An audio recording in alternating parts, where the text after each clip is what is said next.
And we welcome you in the Sam and Cole podcast following the Jaguars' victory in Baltimore in improbable and thrilling fashion. We're brought to you, as always, by Champion Cycling. 3 locations, Arlington, Mandarin, and the beach for the holidays. If you have a cyclist in your family, or if you are a cyclist in your family, need to put that on the list to stop by and check out any of those 3 locations. Sam, I know you've spent some quality time and money in there. That's for sure. And tuned up bikes and repairs and everything else. And you know, I took a bike that I had. It's kind of a vintage bike, and my son-in-law had always admired it. And I took it in and had Phil kind of update it with some of the latest stuff. And I gave it to him for Christmas one year. He was thrilled. Still rides it. Really, he did a lot of research online about it. Found out where it was made, when it was made, all that kind of stuff. So they can accommodate pretty much whatever you're up to. As you mentioned, 3 locations: Arlington, the beach, and Mandarin. By the way, what qualifies as a vintage bike? How old does a bike have to be vintage now? This bike was probably out of the 60s. Okay, because I have a bike that was once owned by Matt Robinson. Have I told well, you then the story? that qualifies as vintage. It's probably vintage. No matter what, that qualifies as vintage. Yeah, right. All right. I have been thinking a lot about this Jaguars game, and I think my top line thesis is that this game may be a quickly forgotten one, but it may not be, because this was the first time that in a long time that the Jaguars played poorly and won a game in the NFL, and I think that can potentially be significant. I think you're right, and it was, and you saw me tweet this during the game. It was interesting to see another team make the same kinds of mistakes that you watch the Jaguars make week in and week out, and eventually the Jaguars made them pay for it. I mean, at one point, the Jaguars had created 3 turnovers, or the Baltimore had given them the ball 3 times, and the Jaguars had gotten 3 points out of it. Right. I mean, that's not how it's supposed to happen in that league. So. I just thought Bortles played poorly in this game. Not very good decision-making, not good arm technique, just a lot of things that I didn't think that that I thought, he appeared to be progressing, and as everybody says, it's not a straight-up line. I just thought this one was flat or down a little bit. But they have enough talent on the team in other areas now to overcome that. They stopped the run. Baltimore could have run the clock out, but the Jaguars did stop them after giving up 2 first downs. They've got enough talent on defense. They've got other playmakers on offense that can do some things. And so they overcame that and then took advantage of a mistake at the end of the game and kick a 53-yard field goal to win it.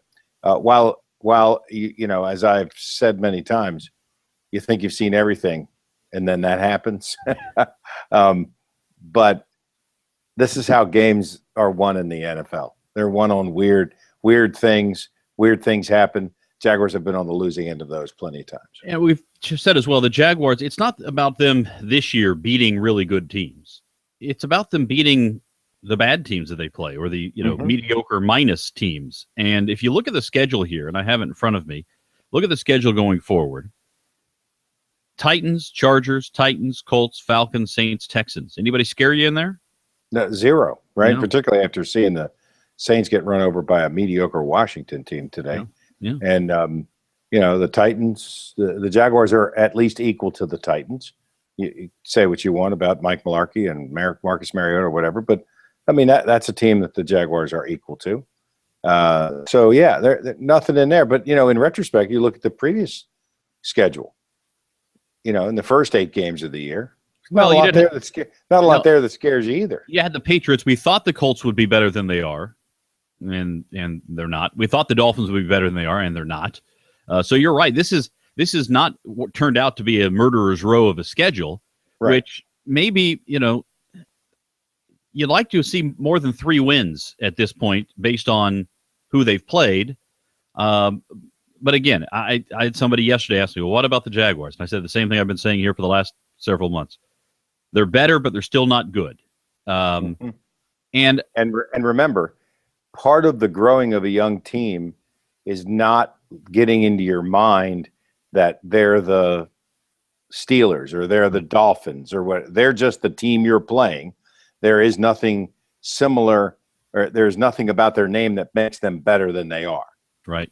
Yeah, and personnel wise too, there's not much in there that really. I mean, they will face some good quarterbacks. Obviously, Phillip Rivers, Luck, Matt Ryan, Drew Brees, but the teams taken as a whole, not that imposing. I thought the defense did a decent job by and large. When you get turnovers, the defense looks a whole lot better. Still got to put pressure on the quarterback. They did not put much pressure on, and I thought the Jaguars' offensive line did not play very well. You talk about Bortles, and I agree. Yeah. I thought the Jaguars' offensive line didn't play very well. Jokel struggled again. Well. I thought that they just needed. I think you could take half of those sacks, and either half of them or take half of them in total, and give them to Bortles. He's got to be able to move better than that. He's got to be able to anticipate. He's got to be able to get rid of the ball. I mean, there's a bunch of things in there that I just think that he just didn't do well today at all, and I think that's one of them. But you're right. The offensive line's got to play better. There was one play where Walters caught the ball, and he's running downfield, and he's got Wisniewski in front of him, and there he is holding on to Wisniewski, and Wisniewski absolutely whiffs on Hill. And by the way, what is an offensive lineman's primary job? Blocking. Right. So when you have a chance to block on a big play, right, you'd like to see him block. By the way, I thought Walters is I think he's got the chance to be kind of a poor man's Wes Welker. I don't think he's going to be that productive, but you can use him in that style. Use him in the slot. Use him, on punt returns. Use him in quick hitters and. Why do you say he can't be that productive? Because he's not going to have Tom Brady throwing the football. That's a big one. Okay. Then I'll agree with that. But I know him a little bit. Talked to him, spent some time with him, watch him play. I mean, this is a guy I think this guy can really play. Yeah, and I think I don't know what happened in the end zone. I don't know if he didn't see that ball, if the perspective was weird, because when you saw the replays of it, you were like, how did he not catch that? Because it's not like he's afraid or any of that. I mean, how did his arms didn't get out to catch it? I don't know what was going on. I don't know if he just didn't see it coming through traffic or what. I'm not really sure what happened there. But I think he's a guy. Again, I think right now, I think you'd have to say that the Jaguars receiving core is their best unit on the team. And not just the Allen brothers, but across the board. So you've got an area, there's a strength. You don't have to worry about that in the offseason. You've got that. You can develop. They're all young. Hey, Marquise Lee, no injury report coming out of this game, right? Played and didn't scare anybody. Yeah. So including himself, which is maybe good. Right, which is good, right? So that means at some point, hopefully he shows that form that the Jaguars used a second round pick on. Yeah, and even if he doesn't, again, the other guys who they've got, Allen Robinson, Allen Hearns, Walters, I think they've got something to work with there. Last year, Sam, you remember the one play that I railed against every time it was run, which was Toby Gerhart wide, right? Right. Tear it out, throw it out of the playbook. Right now, by the way, speaking of Toby Gerhart, if there's not a hidden injury there, his career with the Jaguars could be over. No, I agree with you. Because he apparently wasn't doing the things they wanted him to do on special teams.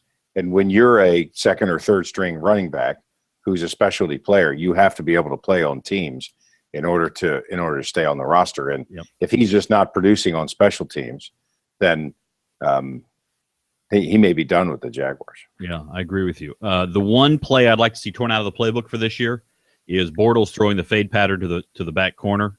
He is just not accurate in that. It's not. He doesn't throw that very well, and I always think it's called in weird situations by Greg Olson too. It's like, all right, call it on first down. If it doesn't work, give the quarterback some options. I mean, Bortles throws that thing like a statue too. I mean, he takes a step, takes a snap either in the shotgun or from under center, and takes one or two steps back and stands there and just throws it to the corner of the end zone. Yeah. I know that's how he's coached, but I don't like the philosophy of that, in that he's got no other options, and he doesn't throw it very well. Even in the Jaguar pregame, we stand down there in the corner of the end zone to do the pregame, and that's where the receivers come in, and the equipment guys are always standing there saying, "Hey, be careful, the guys are coming through here." And you watch Bortles throw that thing; he just doesn't throw it very well. Yeah, and if you want to see somebody who throws it well, you can tell if a guy throws that particular route well, where they have the back line of the end zone and they've got it going, whatever it is, 3 feet back beyond. Right.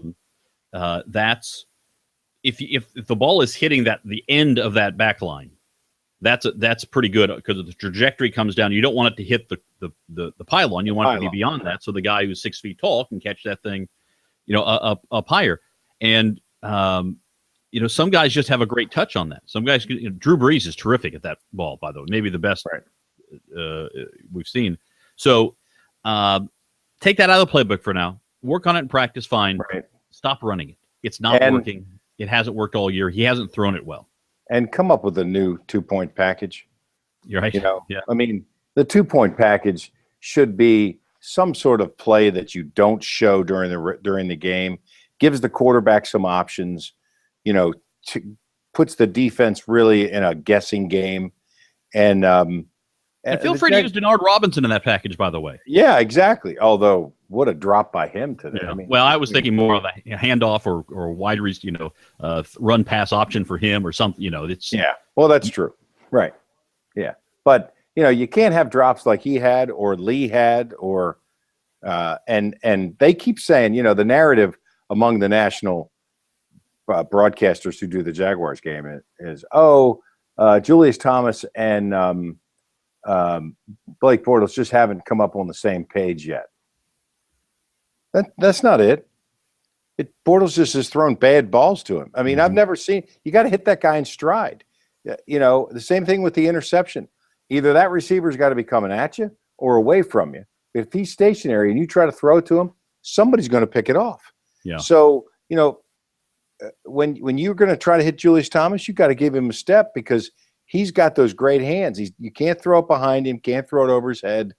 I mean, Bortles just has to throw the ball more accurately in those situations in order for him to get it done. And I'm not sure that Julius Thomas is the guy who is best equipped to catch the ball, getting up in the air and fading away from the quarterback anyway. Get it to him, as you're saying, middle of the field. Let him use his athletic ability in the seams in that area. And again, we're nitpicking a little bit on play calling, which I ordinarily don't prefer to do too much. But when you're running things that haven't worked all year, just put it aside. There's not a lack of plays to choose from. Yes, it's a finite number, but it's not that finite a number. Pick another play. Right. Do something different. Give your quarterback some options. That one little throw to Allen Robinson that was on a crossing route that looked like he was going to go about for 2 or 3 yards. And then he broke out of 2 tackles and then took it for 15 yards. That's why you get the ball into your playmakers' hands so they can do that. So create some plays that allow them to do that. And I just think, the offensive line didn't play great today. Bortles didn't play great today. The receivers were okay. They had too many drops. In fact, in the NFL, 1 is too many. But the defense, besides not getting any pressure, again, generally stopped the run. Very difficult on the 1 touchdown. The tight end comes out, 3 guys rush the passer. Either one of them has to bump him or Sergio Brown has to slide over quicker. Because you can't just let somebody run down the field unless it's Mercedes Lewis, because then Bortles won't see him and won't ever throw it to him. But you can't just let a guy run down the field. The stealthiest 6'6", 265-pound man ever. It's like when Kyle Brady finished up his career with the Jaguars. He told me in the last 2 years when he was in Jacksonville that nobody ever actually even covered him anymore. And it was because they told him, we know that Leftwich will never look at you. Mm-hmm. Yeah. And they literally stopped covering him, and Leftwich never looked at him. So, the elite quarterbacks, let's put it that way. And you hate to say Brady Manning, just an elite quarterback, no matter what, is going to see the whole field, is going to occasionally outsmart the defense rather than being the best physical quarterback on the field. And right now, Blake Bortles isn't that. And by the way, Manning isn't that right now either. He got benched today with a 0 quarterback rating. So he threw 3 interceptions in the first half. Yeah, and Brock Osweiler was put in his stead, so we'll see if that's the end of Peyton Manning's days or not. You would figure give him one more chance, but boy, you wouldn't expect Peyton Manning would be told to hang it up. Yeah. Right. So Thursday night, the Jaguars will be in prime time on national television. In god-awful uniforms. In uniforms that, I guess teal is a 4-letter word right now with this group. Well, not with this group, with Shad Khan. Yeah, right. Okay. Shad does not like color teal. He does not, period. So I know that for a fact. That's not going to be utilized. And which is okay. I mean, listen, you want to go gold. I think there's probably a better gold to choose than the one they chose, which, looks like, the aftermath of a corn dog eating contest. But, I mean, it's... I don't know. It's not that the Jaguars are wearing gold. I mean, that thing the other night with the red and the green was bad also for colorblind folks. That's for sure. And apparently that's a real issue that the NFL understands that they have to address. But when you put gold up against this light blue that the Titans are going to wear, it's almost a Carolina blue. Mm-hmm. That's just going to look terrible. Yeah. And obviously, they're all just trying to sell that alternate jersey. And by the way, I would be okay with the gold with like a black pants. I think that would have a decent look. But again, one of the things to remember is that for Jaguars fans, and if you've come here in the last 10 years, you probably don't recognize this as strongly as if you were here in the early days. But still, the most hated rival of the Jaguars is still the Steelers from the AFC Central days. Right. So when you go out there with black and gold as your key colors, I mean, you would never see the Red Sox suddenly trot out, navy pinstripes, would you? I don't think so. But, Shad Khan doesn't like teal. I guess the Raiders have a market on wearing the all black. So the Jaguars Ravens have done that too, remember? So yeah, but I mean in this new color rush, which by the way is happening 4 times this year, but will happen in all Thursday night games next year with some tweaks. So all Thursday night games they'll have this. By the way, isn't it just so rush. NFL that they would dictate when the alternate jerseys were to be worn instead of having a team decide, hey, battle red with Houston. They used to decide this is a game that matters to, and usually the home game against the Jaguars, home game against usually the Colts, they would wear the battle red as their alternate jersey. Let the teams decide this. I guess I'm a little bit against this highly centralization of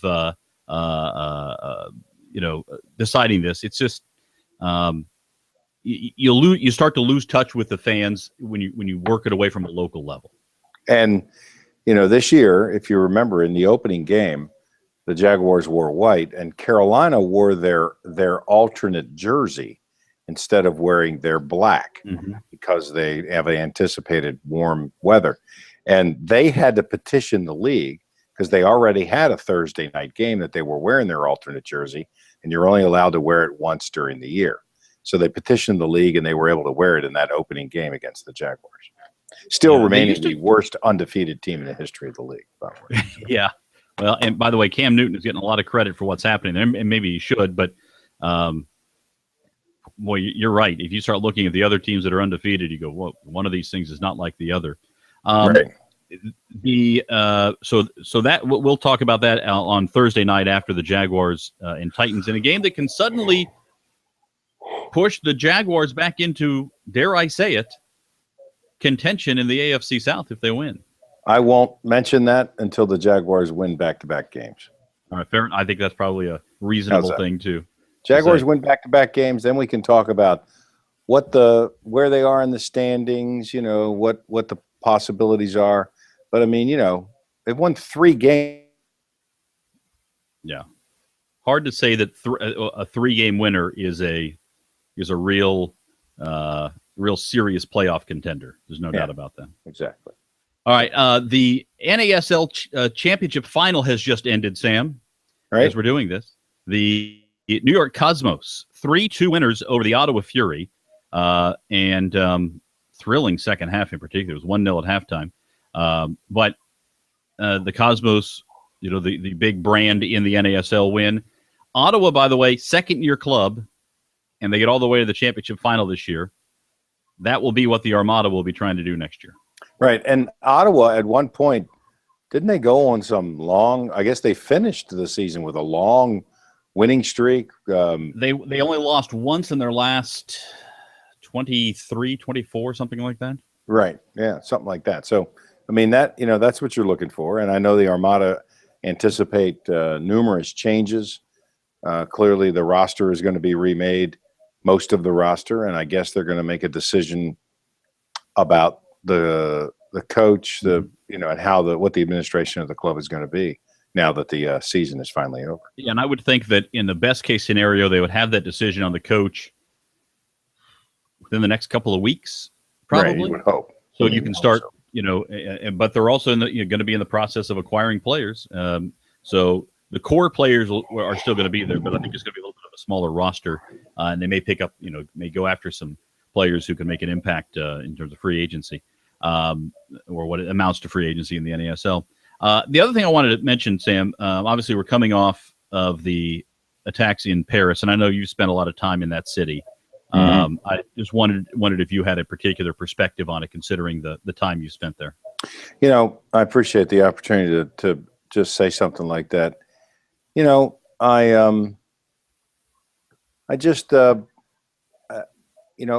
you're in Paris, you have such a feeling of that it's truly one of the great cities of the world, that it's truly an international city, that there is a joy and enjoyment that happens there so often.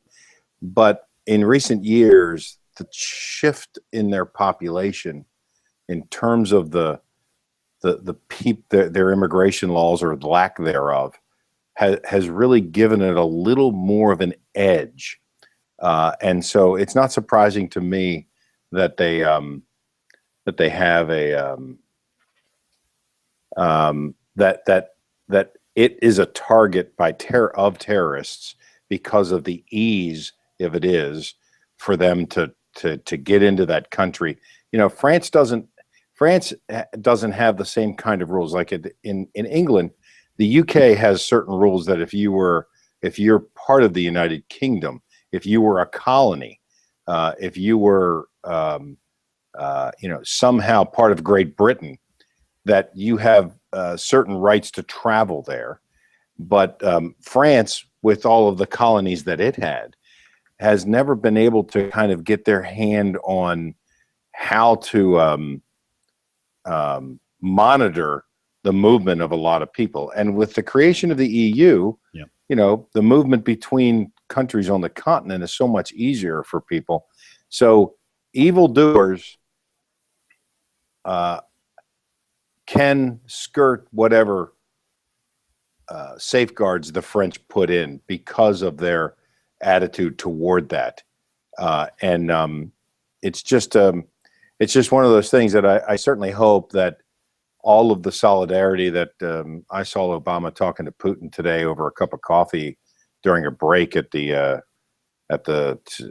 20 summit in Turkey. I mean, those are the kinds of things that everybody needs to get together and understand that these people want to kill us. This is not this is not a negotiable kind of situation. We need to deal with this directly. And the French started some airstrikes today because while they haven't been that participatory in fighting what many people consider to be now the greatest threat, I can tell you this, that the United States Special Forces people have great respect for the French Special Forces, the Israelis, the French, the German, the British. But you wouldn't normally put the French on that list, but they have great respect for the French Special Forces. So now that we're sharing intelligence with them, hopefully we can figure out how to stop this this kind of thing. And it's not necessarily from a tourism standpoint or whatever, but from a philosophical standpoint, that the world has to stand against these people who are radicalized through their religion, that that are not. First of all, they're not true Muslims. They're just radicals and trying to somehow affect change in the world, and hopefully the change that they affect is the fact that they're going to be, hopefully at some point, a non-factor. Yeah, if you believe in the Enlightenment, it's pretty easy to pick sides on this one. I mean, it's right. And my fear here is that this is going to be a protracted situation that's going to take an awful long time to come to its finality, because of the, you're not fighting, again, we're not fighting a country per se. Right. It's an ideology, and it's a group, it's a sort of decentralized group, and how this is going to impact things like the Olympics and the World Cup going forward, you can only speculate at this point, but right. I mean, and there's obviously a lot of concerns there. I mean, the NFL wants to play 8 games in Europe. Mm-hmm. I mean, that's a large gathering of people, and one of the places that they attacked was Stade France. So, I mean, those are prime targets that have to be clearly protected in this kind of situation. Yeah, I agree. All right, we'll finish on that note. And to remind you, we'll have another Sam and Cole podcast after the Thursday night game when the Jaguars take on the Titans, in a game that will probably look on the field like a video game in low definition, with 2 teams wearing just one color each. Right. We're brought to you, as always, by Champion Cycling, 3 locations, Arlington, Mandarin, and the Beach. Sam, any final words? No, we're good to go. Looking forward to a short week and a lot of fun on Thursday night down at the stadium. All right, that'll do it for the Sam and Cole podcast. You can follow Sam on Twitter at Sam Kavaris. Follow me on Twitter at Cole Pepper. You can also get us on iTunes and Stitcher. And if you like the podcast, leave a review on iTunes. We'd appreciate that. And we will look forward to talking to you after Thursday night's matchup with the Titans right here on the Sam and Cole podcast.